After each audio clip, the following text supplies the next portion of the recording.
Milé děti, tak já vám něco povím. Vy se určitě, ale ne, abyste se pak strašně báli, protože ono to je takový trošku děsivý. No, uvidíte, je to o chroustání. Karel Daniel Šabo a Antonín Kracik, chroustání. Lota a Lotus se loučí s odjíždějícími rodiči. Dialog přerušuje otec. Heleno, pojď už, takhle tam nedojedem. Slyšíme klapání vzdalujících se polobotek po mramorové dlažbě. Radku, určitě máš všechno. Matka křičí do chodby, z níž se vrací jen její vlastní ozvěna. Tak se tu mějte hezky. Dveře se zavírají. Lota a Lotus spěchají do obývacího pokoje. Ten budí dojem hnízda šťastné rodiny. Všechny ty všední artefakty, které vy ze šťastných rodin znáte. Fotografie vyobrazující tátu s průměrně velkým sluncem. Fotografie milovaných babiček, navštěvovaných 2krát do roka. Jen otcův plakát z filmu Apokalypsa má na celkový dojem bytu stejný vliv jako otec samotný na rodinné vztahy. Co děláš? Nechci, aby nás viděli, když to budeme dělat. Je to přece naše rodina. Radši tam něco pust.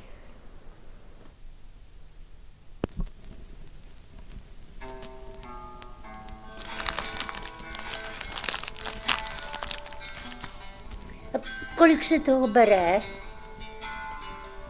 Cože ho celýho? Jeden klučina se prý zbláznil po půlce. Hlavně ho pořádně rozchroustej.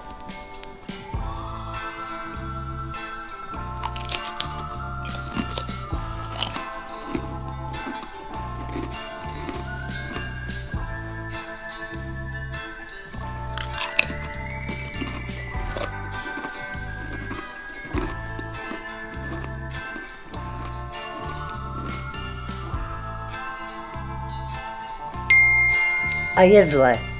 Obrazovka dotykového telefonu oznamuje, že se táta vrací pro klíče. Tu však přichází problém vážnějšího charakteru. Vzácná pochutina bere roha.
Už je tady.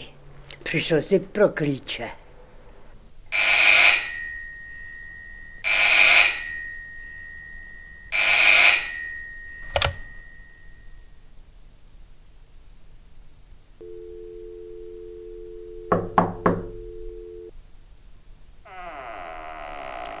Máš ty klíče?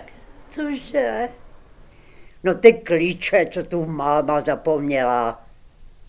Lotusy, dones ty klíče, jsou na stole. Lotus. Lotus. Lota neví, že lotus tmou se blíží. Ha, ha, ha, ha,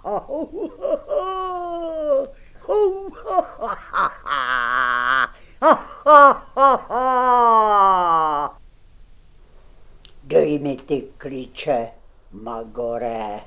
Šťastnou cestu, tatínku.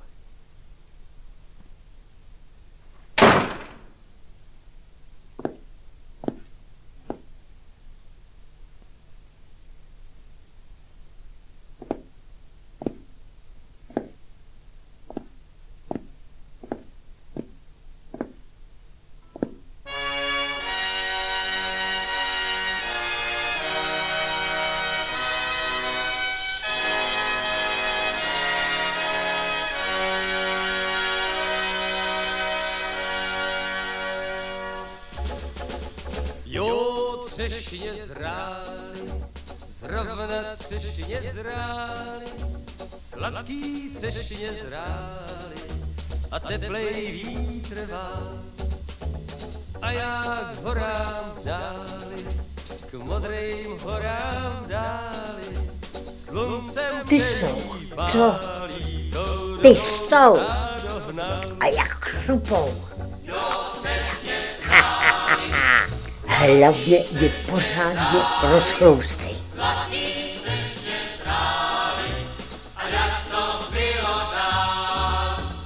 Tam, jak je ta skála, ta velká bílá skála, tak tam vám holka stála a bůrák opodál.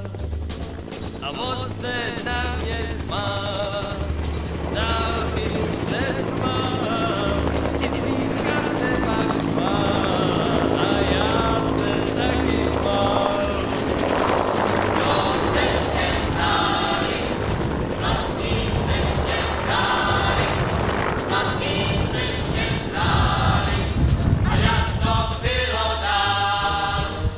Že už dlouho mě má ráda, dlouho mě má ráda, dlouho mě má ráda, abych prej si jí vzal.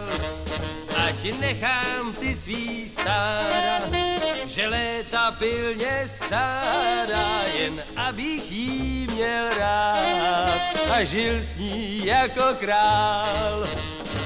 Jo, třešně zrály, sladký třešně zrály, sladký třešně zrály, a jak to bylo dál.